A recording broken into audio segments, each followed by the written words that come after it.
শুভ সকাল বন্ধুরা। তো তোমরা সকলে কেমন আছো? আশা করছি যে যেখানে আছো খুব ভালো আছো আর সুস্থ আছো। আজ নতুন আরও একটি ভিডিও তোমাদের সকলকে জানাই অনেক অনেক ভালোবাসা। আজকে হলো বৃহস্পতিবার আর এখন কিন্তু ঘড়ি কাটাতে সময় হয়েছে ওই সকাল 6:30। তো আজকের ব্লগটি আমি এই সকাল থেকেই শুরু করছি তোমাদেরকে সাথে নিয়ে। আশা করি আজকের ব্লগটি তোমাদের খুব খুব ভালো লাগবে। তো চলো দেখতে থাকো। যদিও ওই যে আজকে সকালে কিন্তু ঘুম থেকে উঠেছি 6টার সময়, আর আজকে দেখো সকাল সকাল না বেশ ভালো ঝলমলে রোদও বেরিয়েছে। কি জানো তো, সকাল সকাল যদি এরকম রোদ বেরোয় না তাহলে না কাজ করার আগ্রহটা আরও বেড়ে যায়। তো সেই ক্ষেত্রে সকাল সকাল ওই যে দেখতে পেলে ঝাঁটাটা বাঁধলাম। কি জানো তো, একটা ঝাঁটা রয়েছে যেটা দিয়ে আমি উঠোন ঝাড় দিই, সেটা না অনেকটাই ছোট হয়ে গিয়েছে। আর তার জন্য মানে প্রচুর কষ্টও হয়ে যায় উঠোনটা ঝাড় দিতে। আর এই যে তার জন্য একটা ঝাঁটাও কিন্তু বেঁধে নিয়েছি। আমি কিন্তু ঝাঁটা বাঁধতেও জানি, তোমরা কে কে জানো অবশ্যই কিন্তু জানিও। আর ঝাঁটাটা না বেশ সুন্দরও হয়েছে। তো চলো তবে আজকে তোমাদের ওই মানি প্ল্যান্টের বিষয়ে কিছু কথাও বলার আছে, যেটা তোমরা আমাকে রিকোয়েস্টও করেছিলে। আমাকে রিকোয়েস্ট করেছিলে যে মানি প্ল্যান্ট গাছগুলো কি দিদিভাই ছায়া জায়গায় রাখো না রোদ্রে রাখো। আর সঙ্গে কিন্তু এটাও কমেন্ট করেছো যে ওই যে কি করে এর থেকে চারা বের করব বা কি করে এর থেকে গাছ তৈরি করব, সেই সবই আজকে কিন্তু তোমাদেরকে বলবো। থেকে আরও কিন্তু অনেক চারা তুমি বানাতে পারবে। সেটা হচ্ছে দেখো এই যে গাছের মানে পাতার গোড়াতে গোড়াতে শিকড় বেরিয়েছে। আর এই গাছগুলো কিন্তু খুব মানে সহজে মানে মরতেই চায় না কিন্তু। তো সেই ক্ষেত্রে এই গাছগুলো মানে যেখানে পড়ে থাকলেও কিন্তু মাটিতে সেখানেই হয়ে যায়। আর এখানে দেখো আমি এই জারে লাগিয়েছিলাম, এর ভেতর দিয়েও না গাছ বেরিয়েছে। আর এই গাছগুলো না বেশ সুন্দর হয়ে উঠেছে। আর এগুলো রোদ্রেও রাখতে পারো, তুমি ছায়া জায়গাতেও রাখতে পারো। আমি কিন্তু এখানেই সবসময় রাখি। আর এখানে রোদও পড়ে আর ছায়াও কিন্তু পড়ে। সঙ্গে কিন্তু এটাও ওই যে বলেছো দিনে এটাতে কবার জল দাও, তো আমি কিন্তু রোজ সকালে এটাই জল দিয়ে থাকি। যদিও রোজ দেওয়া হয় না, কিন্তু একদিন বাদে একদিন দেওয়ার চেষ্টা করি। আর তোমরা হয়তো দেখতে পাচ্ছ আমার এই মানি প্ল্যান্ট গাছগুলো কতটা সুন্দর হয়ে উঠেছে। সত্যি কথা বলতে এই গাছগুলো দেখে না সবাই বলে ভীষণ সুন্দর হয়ে উঠেছে কিন্তু। ওই যে একটা গাছ থেকেই কিন্তু তুমি অনেক গাছ তৈরি করতে পারবে। আর এর ডাল ডাল থেকে কিন্তু ওই যে দেখো শিকড় বেরিয়েছে, এটা থেকেই তুমি গাছ তৈরি করতে পারবে। মা কোথায় যাচ্ছ তুমি? বাজারে বাজারে কি করতে? এই যে মায়ের টাকা নিতে মাছ আনতে, হাত বের করো।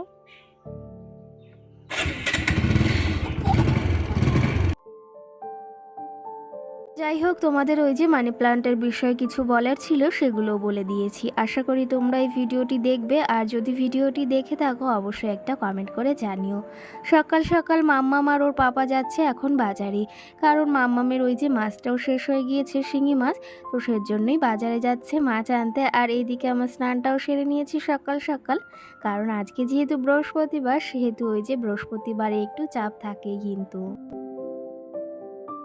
তো এই যে তার জন্য সকাল সকাল সমস্ত কাজবাজ সেরে স্নানটাও সেরে নিয়েছি। আর এটা তো আমি রোজই করে থাকি, রোজ সকালে স্নানটা না করলেই নয়। তো সেই ক্ষেত্রে স্নানটা করে নিয়েছি। আজকে আর না শাড়িটা পরিনি, আজকে এই যে এই চুড়িদারটা পরেছি। এই চুড়িদারটা না আমাকে আমার দিদি দিয়েছিল। দুটোই সেম কেনা হয়েছিল ওই যে যখন চিড়িয়াখানায় গিয়েছিলাম অনেক দিন আগে। তো সেই ক্ষেত্রে তখনই না দুটো সেম নেওয়া হয়েছিল কালার অন্য। তো সেটাই আজকে পরেছি। আর এই কুর্তিটা না আমার ভীষণই পছন্দের, কারণ এটা আমাকে আমার দিদি দিয়েছিল। এই যে তোমাদের দাদা ভাই কিন্তু বাজার থেকে চলেও এসেছে, সঙ্গে মাছও নিয়ে এসেছে। আর এখন ওই যে চলে গেল কাজে, কারণ এখন ওই যে বেশ খানিকটা বেলাও হয়ে গেছে।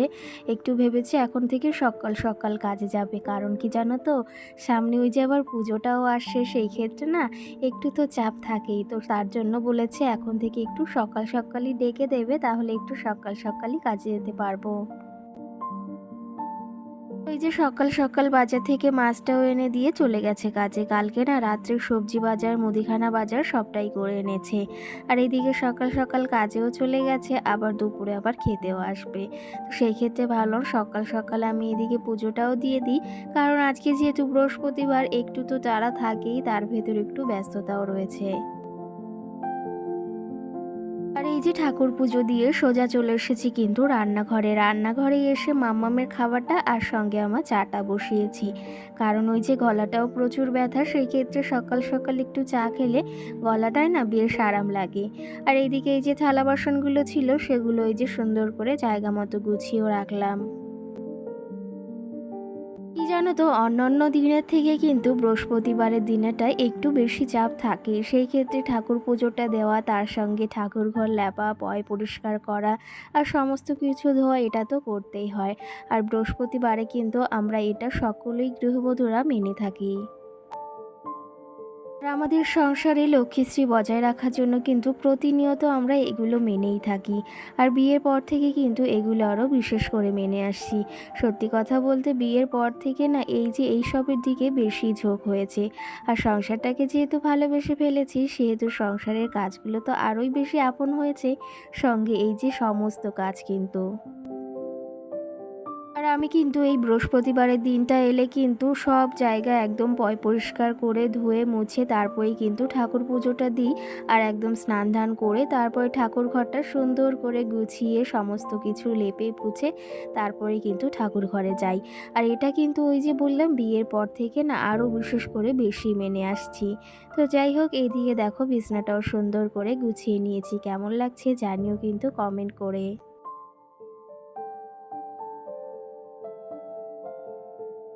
চলো তবে তোমাদের সঙ্গে অনেকটাই গল্প করে ফেললাম। আর এইদিকে আগের দিন যে ভাই ফুল গাছগুলো এনেছিল না, আমার ভীষণই পছন্দ হয়েছে। এখানে ওই যে লক্ষ্মী ঠাকুরের মূর্তিটা ছিল সেটা না সরিয়ে ওই আলনার ওপর রেখেছি, আর এই পাশটাতেই ফুলগুলো রেখেছি। দেখতে কিন্তু বেশ ভালো লাগছিল।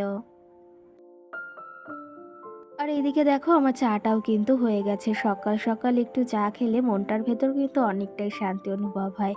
আর ওই যে এদিকে চাটা বসিয়ে দিয়ে আমি ঘরের সমস্ত কাজ বলতে ওই যে বিছনাটা তোলা বাকি ছিল সেটা তো তুলে নিয়েছি। আর কি জানো তো, রোজ সকালে যদি বিছনাটা আমি না তুলতে পারি না তাহলে কিন্তু মনের ভেতরও ভালো লাগে না। আর এই জিনিসটা কিন্তু খুবই মেনে থাকি আমি। এইদিকে তোমাদের দাদাভাই বললাম কালকে রাত্রে মুদিখানা বাজার এনেছিল, সঙ্গে সবজি বাজারও এনেছিল। তো মুদিখানা বাজারগুলো এদিকে নামিয়ে নিলাম, এখন ওই যে সবজি বাজারগুলো আবার ফ্রিজে রেখে দেবো।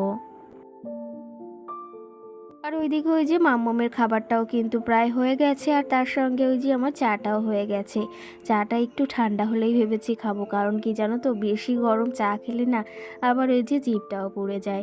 তো চলো তবে এইদিকে এই যে এই ঘরে টুকটুক করে এই কাজগুলো সারতে সারতে তোমাদেরও কিছু কমেন্টের আজকে রিপ্লাই দেওয়া যাক। কালকের ভিডিওতে বিথিকা নামে আমাকে একজন কমেন্ট করেছে, দিদিভাই ভিডিওটি খুব সুন্দর লাগলো। তো সেই ক্ষেত্রে তোমাকে অসংখ্য ধন্যবাদ যে আমার ভিডিওটি তোমার ভালো লেগেছে। আর ফুল ভিডিওটি দেখার জন্য অসংখ্য ধন্যবাদ রইল তোমাকে। সঙ্গে কিন্তু আমার আর একটা দিদিভাইও কমেন্ট করেছে সুচিত্রা নামে। তো সেই ক্ষেত্রে সেই দিদিভাই আমাকে কমেন্ট করেছে গ্যাসের সামনে যে পর্দাটা রেখেছো তো সেটার থেকে সাবধান, আর ভিডিওটি খুব সুন্দর লাগলো। তো দিদিভাই অবশ্যই সাবধান থাকি, আর ওই পর্দাটা কিন্তু সব সময় ওখানেই থাকে। আর হাওয়াটাও যেহেতু লাগে না সেই জন্য এই পাশেও আসে না। আর ওটা কিন্তু আমি সাবধানে সবসময় রাখার চেষ্টা করি। সঙ্গে কিন্তু আমার আরেকটা দিদিভাই কমেন্ট করেছে, তার চ্যানেলের নামটা হয়তো আমি সোমালি সেই নামেই রয়েছে। তো সেই দিদিভাইটা আমাকে কমেন্ট করেছে তুমি কত সুন্দর করে ঘরটাকে গুছিয়ে রেখেছো, আর ভিডিওটা খুব সুন্দর লাগলো। সেই ক্ষেত্রে তোমাকে দিদিভাই অনেক ভালোবাসা রইলো, আর এত সুন্দর একটা কমেন্ট করার জন্য কিন্তু। সঙ্গে কিন্তু তোমাদের আরেকটা কমেন্টের আজকে রিপ্লাই দেওয়ার আছে। সেই কমেন্টটা হচ্ছে দিদিভাই তোমার বাড়ি কোথায় সেটা অবশ্যই জানিও। তো আমার বাড়ি হাবড়াতে, আর সঙ্গে এই কমেন্টটাও করেছো তোমার ভিডিওর ভয়েসগুলো খুব ভালো লাগে। তো তোমাকে অসংখ্য ধন্যবাদ জানাই যে আমার ভয়েসটাও তোমার ভালো লেগেছে। আর ওই যে তুমি জানতে চেয়েছো আমার বাড়িটা কোথায় সেটাও বলে দিয়েছি। আর তুমি যদি এই ভিডিওটি দেখে থাকো সেটাও কিন্তু একটা সুন্দর কমেন্ট করে জানিও। যাই হোক, তোমাদের বেশ কটা কমেন্টের রিপ্লাই দিয়ে দিয়েছি, আর এইদিকে আমার ঘরটাকেও সুন্দর করে কিন্তু গুছিয়েও নিয়েছি। ওইদিকে ওই যে রান্নাটা বসিয়েছি, ভাতটা বসিয়ে দিয়েছি, আর এদিকে মাছালা কাকা সকাল সকাল এসেছে। আর আজকে না ভোলা মাছ, সঙ্গে চিংড়ি মাছ, তেলাপিয়া মাছ আর লোট্টে মাছ এনেছে। লোট্টে মাছ আগের দিন রান্না করেছিলাম, সেটা তো ভীষণ সুন্দর হয়েছিল। তো সেই ক্ষেত্রে ভাবলাম আজকেও আবার 500 মতো রাখা যাক, সেটাও আজকে রান্না করব। আর এই লোটে মাছ খেতে না আমরা ভীষণ ভীষণ পছন্দ করি কিন্তু।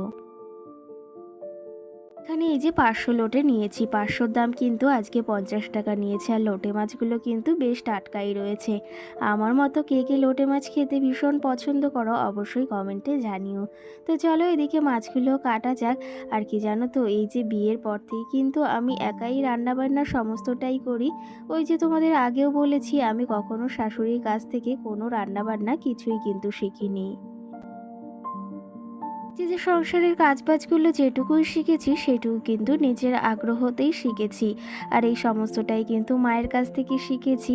আর বিয়ের পরে তো আরও অনেক কিছুই শিখেছি, সেগুলো তো আমি নাই বললাম। তো যাই হোক, আগ্রহ থাকলে সব কিছুই কিন্তু সমস্তটাই সম্ভব সব সময়। কি জানো তো, ওই যে বিয়ের পর শ্বশুরবাড়িতে এসে রূপটা কোনো কাজেই আসে না, গুণটাই কিন্তু সমস্তটা। তুমি যদি ওই যে শ্বশুরবাড়িতে এসে সবাইকে 3 বেলা গরম ভাত বা 3 বেলা সুন্দর সুন্দর রান্না করে দাও না, তুমি কিন্তু এমনিতেই শ্বশুরবাড়িতে সব থেকে ভালো বউ বা সবার থেকে ভালো হয়ে উঠবে। ওই যে সঙ্গে যদি শ্বশুর শাশুড়ি সব সময় কথা মতো চলো, তাহলে তো আরও বেশি ভালো হয়ে উঠবে। কি জানো তো, তাদের অমত যদি না হও, এর থেকে ভালো বউ আর হয়তো পৃথিবীতেই কেউ হবে না। তো সেই ক্ষেত্রে এই সমস্ত কিছু মানলে কিন্তু শ্বশুর শাশুড়ির কাছে বলো বা শ্বশুরবাড়ির সবার কাছেই কিন্তু বেশ ভালো থাকবে। তো সেই ক্ষেত্রে এইসব হয়তো আজকাল যুগের কোনো বউ মানতে পারবে না, বা সেটা কিন্তু কখনো সম্ভবও নয়। বিয়ের পর কিন্তু একটা মেয়ে তার পরিবার, ভাই বোন, মা সমস্তটা কিছু ছেড়ে একটা পুরুষের সঙ্গে আসে কিন্তু একটা অন্য পরিবারে। আর সেখানে মানিয়ে নিতে নিতে তার কিন্তু সারাটা জীবন কখনো কখনো কেটে যায়। আর যারা ওই যে মানিয়ে নিতে পারে না, তারা কিন্তু ওই যে শ্বশুরবাড়ির সবার চোখে প্রচণ্ড খারাপ হয়েই ওঠে।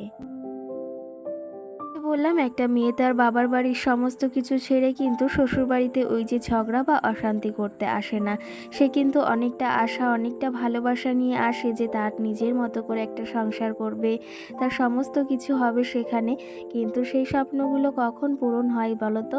যখন তার হাজবেন্ড কিংবা তার শ্বশুর শাশুড়ি সব সময় তার পাশে থাকে, সেটা কিন্তু সব সময় তাহলে সম্ভব হয়। যাই হোক, এতে কোনো আমার আফসোস নেই, কিন্তু আমি নিজের মতো করে সুন্দর একটা সংসার গড়ে তুলেছি। আর যেখানে কিন্তু কোনো দুঃখ কষ্ট নেই, সেখানে শুধু আনন্দই আছে। আর এটাই কিন্তু একটা মেয়ে চায়, সত্যি কথা বলতে এর থেকে অন্য কিছু আর চাওয়ারই নেই। তো যাই হোক, তোমাদের সঙ্গে বেশ খানিকটা গল্পও করে ফেললাম। আর এদিকে আমার লোট্টে মাছটাও কিন্তু রান্না হয়ে গেছে। আর দেখতে না ভীষণ সুন্দর হয়েছিল, আর খেতেও কিন্তু ভীষণ সুন্দর হয়েছিল। ওই যে ওইদিকে সকালের সমস্ত কাজবাজ সেরে রান্নাবাড়া সেরে তোমাদের সঙ্গে না আজকে আর কিছুই শেয়ার করিনি। আর বিকালের ওয়েদারটা দেখো, একদমই মেঘলা মেঘলা, ভাবলাম তোমাদের সঙ্গে একটু শেয়ার করি। তো চলো তবে আজকের ব্লগটিও বেশি বড় করব না, এখানেই শেষ করছি। সকলকে টাটা, ভালো থেকো, সুস্থ থেকো।